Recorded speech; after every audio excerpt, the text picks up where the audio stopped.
if we have unforgiveness and if we are haughty. He said he hates a haughty spirit. Isn't that one of the 7 things he said he hates? I hate a haughty spirit. What is a haughty spirit? Somebody that can't see the errors of their ways. That is always Jimmy's fault and James' fault and Mary's fault. It's never my fault. Well, they did it to me. A haughty spirit. Okay. How to be healed and delivered from this, right? From a wounded spirit. Depression, addictions, compulsive behavior, and low self-esteem are but symptoms and signs of a broken relationship with ourself, with yourself. I have another question.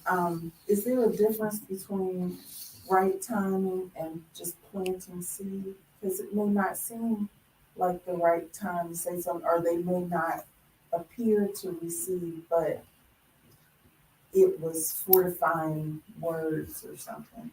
I think that we can plant seeds, that we're supposed to do that.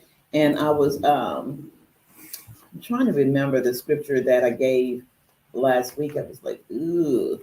And he was saying it was a different translation than I had ever read. And so it was saying like when is right and when is not right. When it's a good time and when it's not a good time. When it's a favorable time and when it's not a favorable time. He said, speak the word. And I think that that particular translation is appropriate for where we are right now. Okay, because so much of the Bible is being fulfilled. It's one thing, you know, how people were getting, all of us, where our hearts were hurting about so many of the Israelites being killed and murdered, and so many of the Palestinians being killed and murdered, and we're like just, you know, some of us, it really just hurt us to our heart, right? Well, when we read that in the Bible, did it hurt you to your heart then? When Samuel went to Saul and said, you didn't kill everybody. You were told to kill everybody, even the animals. How many of you cried over that scripture when you read it? Even the kids. Yeah. When it says even killing the babies, how many of you cried? None of us cried reading that. But now that we're living in it, guys.